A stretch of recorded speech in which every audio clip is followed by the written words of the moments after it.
Hello, Namaskar, and welcome back to one more session of our classes. We were discussing about organizational change and development. We have discussed the brief concepts, introduction, why change is needed, and so on. So we'll proceed with our discussion on change and development. Why is it necessary? So I'll be sharing you the screen with my presentations.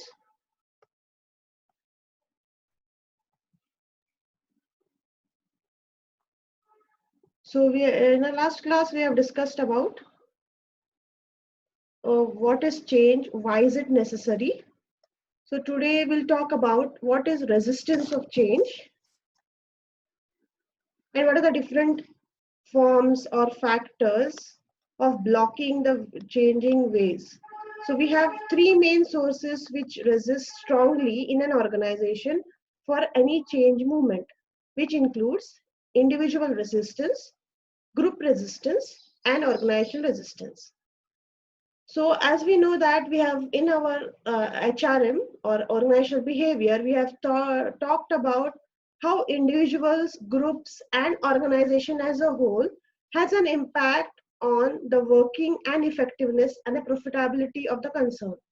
So same way, whenever the organization wants to move something, or maybe one of the person or the CEO wants to change, he will face many obstacles or hurdles in his way, which includes first and primarily the individual resistance.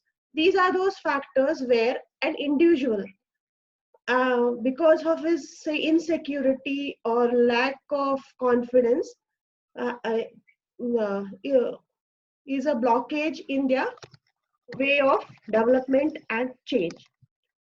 So it can be economic factors. So whenever something is changing in our life, even in our daily life, small routine changes, we are not so healthy about it, or we don't uh,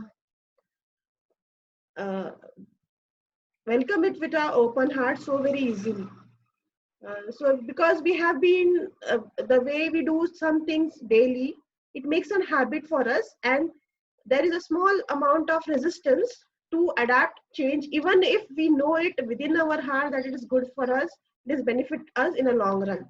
So these reasons why individual are creating blockages include economic factors, their habits, insecurity, because of lack of communication, or maybe the change is very drastic, psychological perception, attitude, as well as social factors. So economic factors may be like whenever something change, you have to change. Maybe you're not having that sufficient resources to adopt the change so very easily.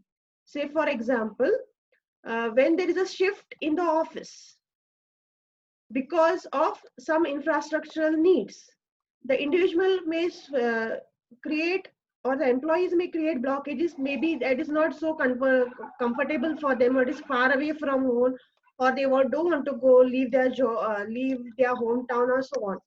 Or sometimes whenever, say for example, when a company is merging with another company, or it has been takeover, that time individually the employees on an average, uh, it is proved that they are fearing that they will lose their jobs.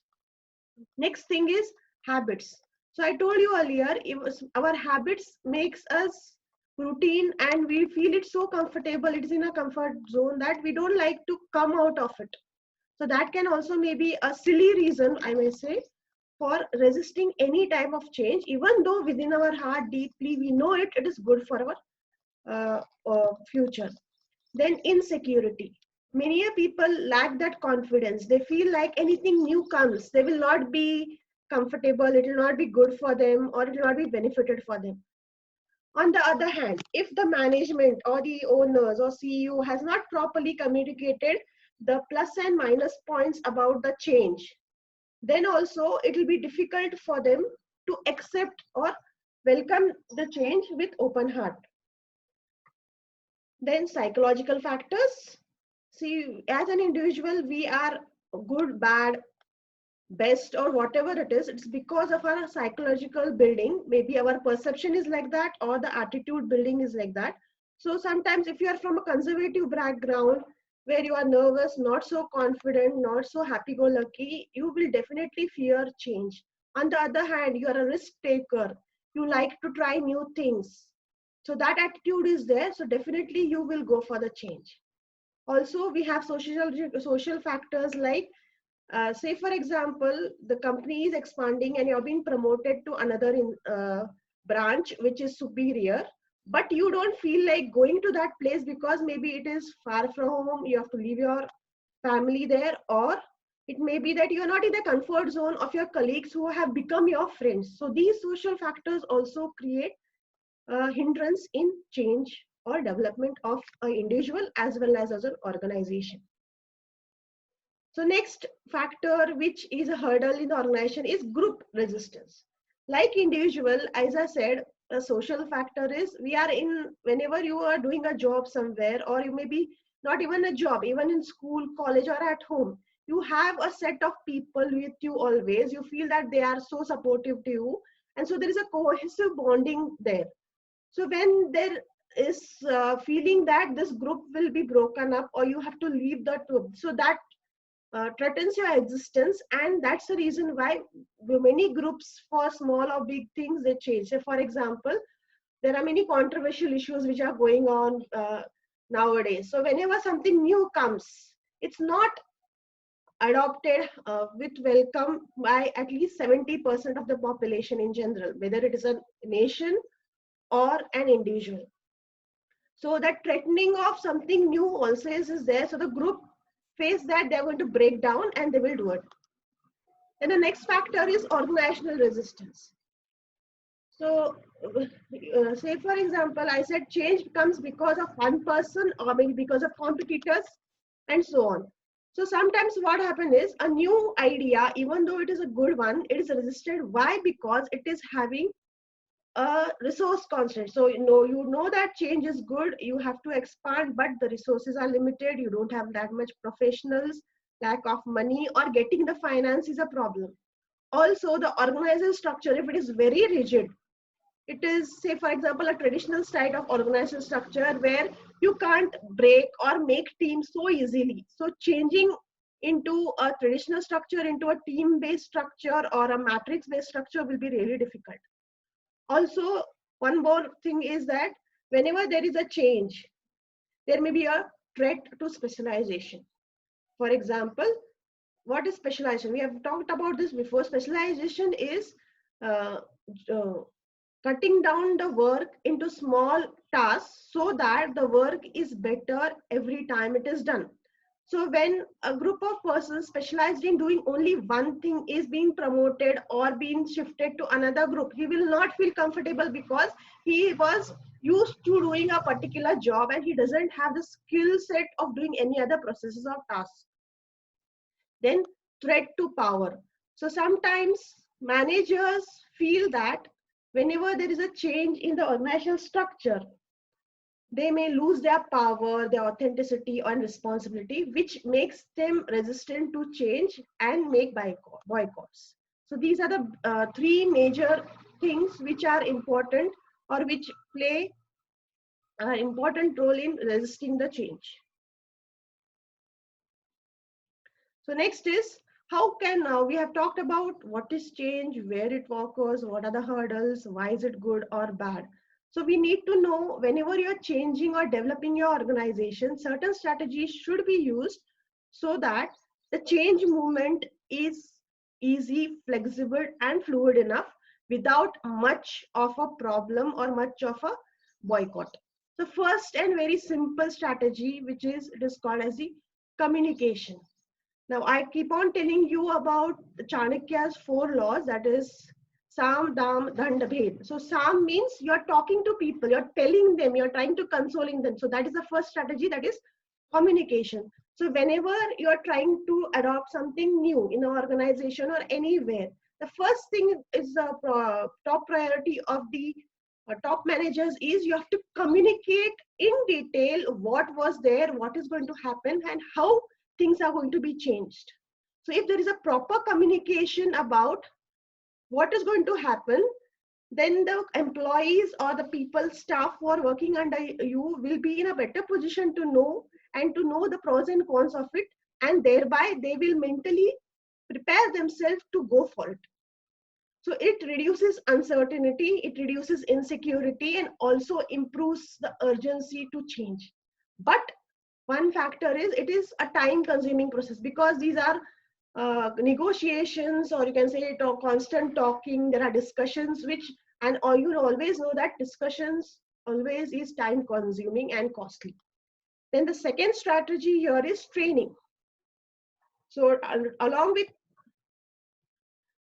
training, if say for example a company is being merged or being taken over by other people, or maybe an existing company wants to expand. So if anyone you want to expand, you want to adopt new technology, you have to train people so that the insecurity and lack of confidence among the employees is minimized, and they come out with their old reduced and adopt new roles, new skills, so that they will not feel hesitant or nervous about the change and their existence also.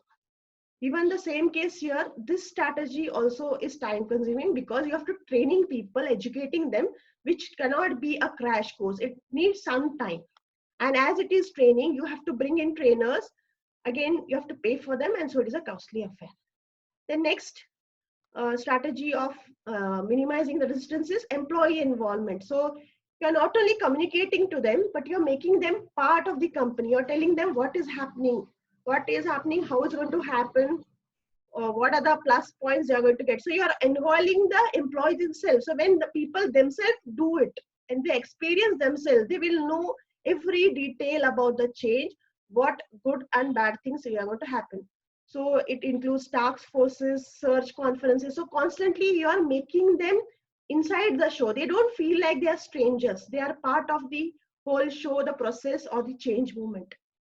Also, this is time consuming, and it may have potential conflict, because deeply when your employees get involved, they may feel that the change may be not that apt, and again that change need to be done in a different manner. So there may be some potential conflict which may be definitely good for the organization. Next strategy is stress manager. When the first three strategies do not work, say for example when uh, you're talking to them, you're involving them, that doesn't work, then the next thing is you have to do stress management. Means allow, after doing all the negotiation, all the consolations, all the talking, discussions, training, still if there is resistance to change, next is you make them motivated. You feel like try to console them by giving them stress management sessions. uh, but it doesn't help anyone, because some people are so rigid and so conservative, they don't feel comfortable coming out of their comfort zone. Next is negotiation. Negotiation is you're trying to give them in something. You tell them that if you adopt this change, you will get something in return. Say for example, this thing we have, say for example, when a company wants to change, then they will have to tell them that you're going to get extra benefits or perks or incentives, promotion, something like that. So something which is direct cost for the company, but it is a motivation to the employees. So when you tell them, maybe for some, maybe it may be financial perks, some for some it may be just reward system or appreciation or promotion.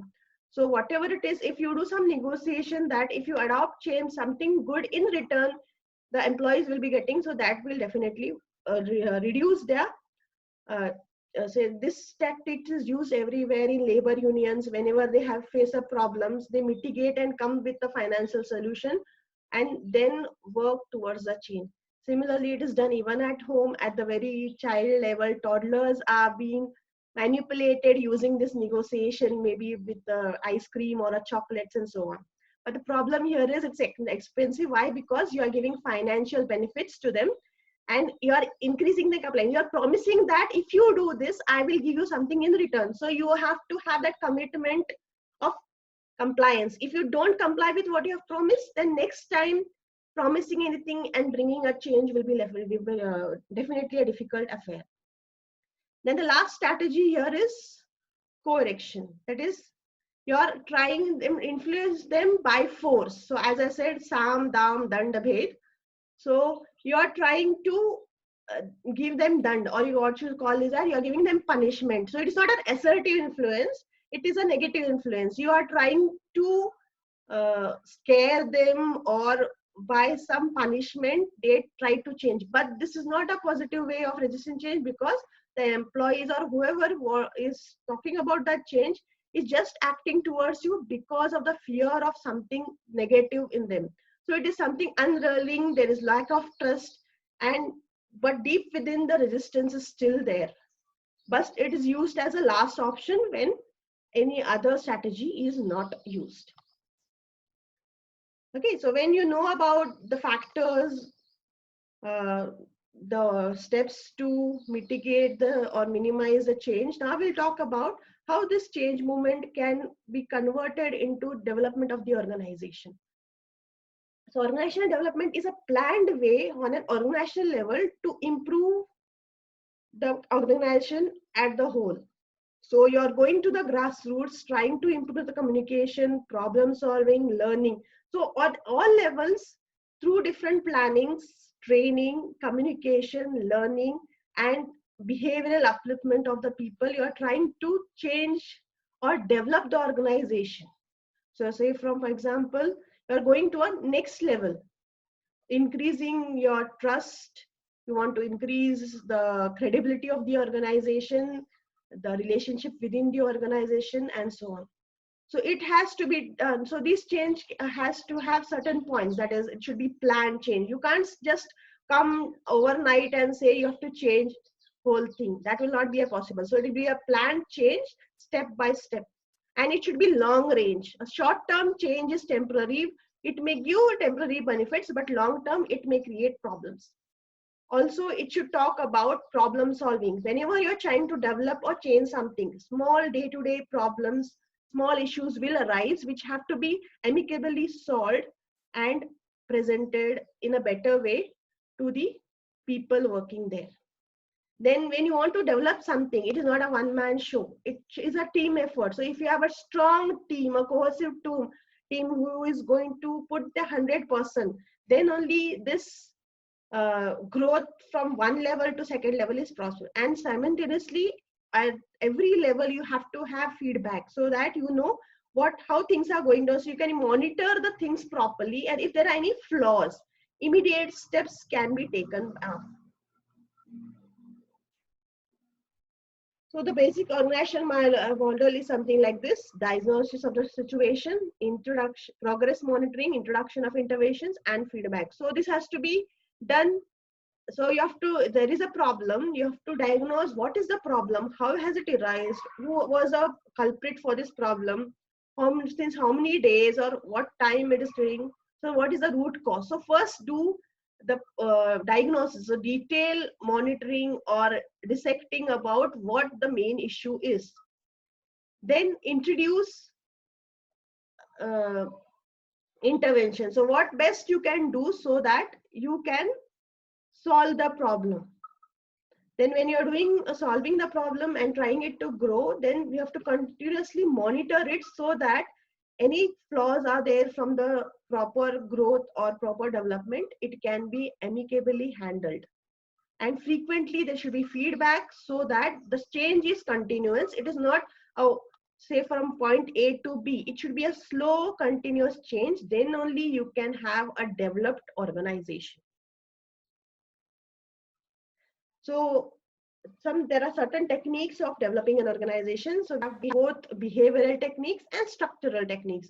So behavioral or relationship techniques includes T group training, team building, and survey feedback. So T group training. So T group training means it is a training session where the employees, the group of employees are made to talk with each other, given some business games, behavioral games, so that they know themselves.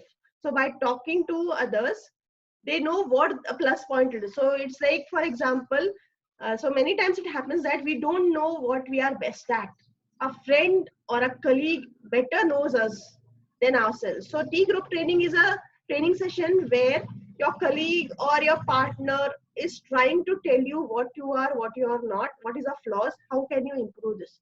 So by this, the social relationship between the team or the employees will increase, and also they can better their skills, and there will be a strong bonding. So if there is strong bonding in the employees or of the organization, they will work effectively, they will have give you better results, and that will become a team. So when the relationship between the people is increasing, they can be made into best teams, and team building activities, the work is done in a better and effective way.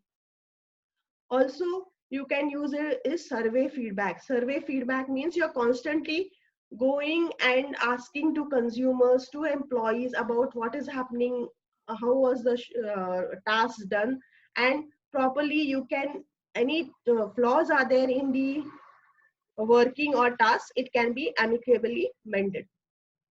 Then the next second set of techniques used for organizational development is structural techniques. It includes job redesign, MBO, supplemental organizational processes. The job redesign means when you are trying to adopt new techniques of doing the same product or same process, you need to redesign your job. You have to get professionals with extra skills. They should have extra responsibilities. Their job profile will change.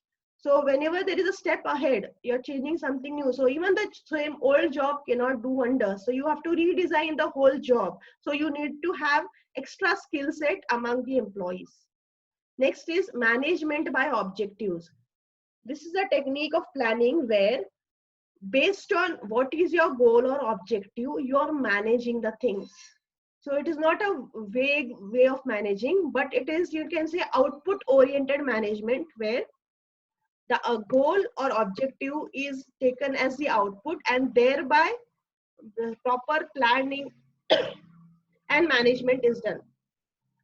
Then also one more process or one more technique here is supplemental organizational process. So supplemental organization process means the same work or task can be done in another way. So if some problem is there with the first way of doing the task, there is a plan A, B, and C, so that you can do the same thing if there is some flaws or problem in one type of a process. So always, to be a sharp, developed, smart organization, you should have a plan B or C or supplements to everything what you're doing, so that it will not be a disaster. Even if in the drastic problem situation, you can amicably handle it and come out of it. So this was all about organizational change and development. I think I have covered most of the issues. If you have any problems or queries, you can please comment and tell me. So that's all for today. Please, so before I sign off, please do subscribe my channel if you haven't subscribed, and just give me your likes and comments. So that's all for the day. Have a nice day. Bye.